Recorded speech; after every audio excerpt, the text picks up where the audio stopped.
falar hoje um pouco dos transtornos por uso de substâncias.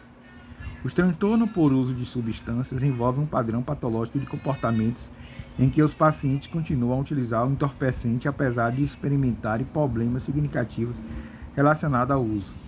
O diagnóstico do transtorno por uso de substâncias baseia em critérios diagnósticos por padrões de comportamento. Tratar o transtorno por uso de substância é desafiador e varia conforme a substância e as circunstâncias.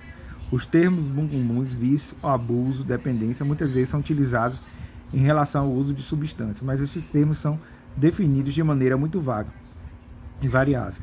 Para que sejam úteis no diagnóstico sistemático, o transtorno por uso de substâncias é mais abrangente e tem menos conotações negativas. As substâncias envolvidas são membros das 10 classes de fármacos que normalmente causam transtornos relacionados às substâncias. Os efeitos fisiológicos do uso de substâncias. Todas essas substâncias ativam diretamente o sistema de recompensa do cérebro e produzem sensações de prazer. A ativação pode ser tão intensa que o paciente cada vez mais anseia pela substância e negligenciam as atividades normais para obtê-las e usá-las. Essas substâncias também têm efeitos fisiológicos diretos como intoxicação, abstinência, transtornos psiquiátricos induzidos por substâncias. As manifestações e tratamentos específicos da intoxicação e abstinência variam de acordo com a classe de substância ou substância e são discutidos em outras partes desse manual. Intoxicação. Intoxicação refere-se ao desenvolvimento de uma síndrome reversível específica da substância, de alterações mentais, comportamentais, que pode envolver alterações de percepção, euforia, comprometimento cognitivo, comprometimento no funcionamento físico e social, labilidade de humor, beligerância ou uma combinação. Levada ao extremo, a intoxicação pode causar overdose, morbidade significativa e risco de morte. Abstinência. A abstinência refere-se aos efeitos fisiológicos, sintomas e alterações comportamentais específicas da substância que são causadas pela interrupção ou redução da ingestão de uma substância. Para ser classificada como transtorno por abstinência de substância, a síndrome de abstinência deve causar ao paciente sofrimento significativo ou prejudicar o funcionamento, por exemplo, social, ocupacional. A maioria dos pacientes com abstinência reconhece que readministrar a substância reduzirá os sintomas. Embora alguns pacientes com síndrome de abstinência tenham um transtorno por uso de substância, alguns fármacos, especialmente opioides, sedativos, hipnóticos e estimulantes, podem resultar em sintomas de abstinência, mesmo quando tomada como prescrito por razões médicas legítimas. O período de tempo relativamente breve, menor que uma semana para opioides. Os sintomas de abstinência que se desenvolvem após o uso médico adequado não são considerados critérios para o diagnóstico de um transtorno por uso de substâncias. Transtornos psiquiátricos induzidos por substâncias.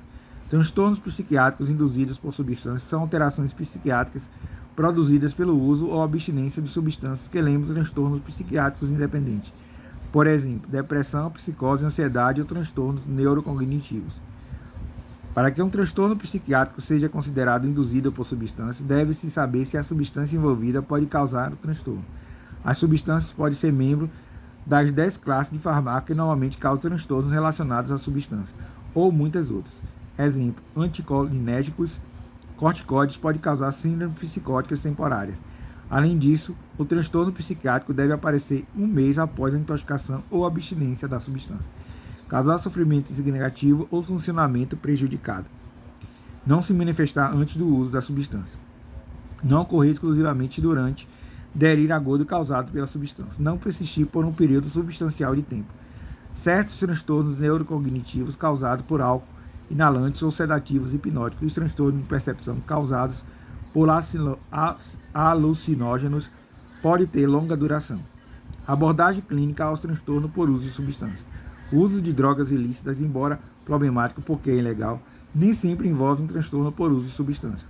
Por outro lado, substâncias legais como álcool e drogas prescritas, cannabis, maconha, em um número crescente de estados dos Estados Unidos, pode estar envolvida em um transtorno por uso de substância. Problemas causados pelo uso de fármacos prescritos e ilegais abrangem todos os grupos socioeconômicos. O uso de drogas recreativas, embora frequentemente não sancionado pela sociedade, não é um fenômeno novo. De forma ou outra existe há séculos. Pessoas utilizam drogas por uma variedade de razões, para alterar ou melhorar o humor, como parte de cerimônias religiosas, para obter iluminação espiritual, para melhor desempenho. Alguns usuários aparentemente não sofrem danos. Eles tendem a utilizar drogas episodicamente em doses relativamente pequenas, evitando toxicidade clínica, desenvolvimento de tolerância e dependência física. Muitas drogas recreativas, por exemplo, o ópio bruto, o álcool, a maconha, cafeína, cogumelos, alucinógenos, folha de coca, são naturais e isso é próximo à origem vegetal. Eles contêm uma mistura de concentrações relativamente pequenas de compostos psicoativos e não são substâncias químicas psicoativas isoladas. Etiologia dos transtornos por uso de substâncias. As pessoas com alguma dependência química geralmente passam da experimentação para o uso ocasional, ou então uso intenso e às vezes para a própria dependência química. Essa progressão é complexa e apenas parcialmente entendida. O processo depende da interação entre o farmaco, o usuário e o contexto. Farmaco. Os fármacos 10 classes variam em termos de probabilidade de causar um transtorno por uso de substância. A probabilidade é denominada de risco de dependência. O risco de dependência depende de uma combinação de fatores, incluindo via de administração, velocidade em que a droga atravessa a barreira hematoencefálica, estimula a via de recompensa, tempo para o início do efeito, capacidade de induzir tolerância ou sintomas de abstinência. Além disso, é mais provável que substâncias que sejam legais ou estejam facilmente disponíveis, por exemplo, álcool e tabaco, sejam utilizadas inicialmente, portanto, tem maior risco de progressão para o uso problemático. Além disso, conforme a percepção de risco ao utilizar uma substância específica diminui, pode haver experimentação subsequente ou uso recreacional do fármaco, aumentando a exposição a substâncias de abuso. Flutuações na percepção do risco são influenciadas por vários fatores, incluindo resultados envolvendo sequelas médicas e psiquiátricas, no uso e consequências sociais. Durante o tratamento da doença clínica ou após o procedimento cirúrgicos ou dentários, pode prescrever opioides para paciente. Uma parte substancial desse fármaco não é utilizada, mas pode permanecer em casa, o que representa uma fonte significativa para crianças, adolescentes e adultos que desejam usá-las para propósitos não médicos. Em resposta a maior ênfase na necessidade de prescrever opioides em quantidades menores para apropriadas a provável duração e gravidade da dor. Promover o armazenamento seguro dos fármacos que sobram. Expandir programas para pegar a volta das receitas médicas. Usuário.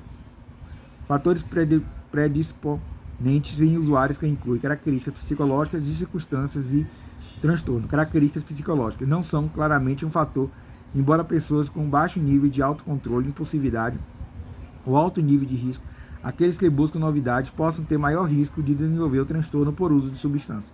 Entretanto, o conceito de personalidade ativa, que foi descrito de maneira variável por cientistas comportamentais, tem poucas evidências científicas para embasá-lo.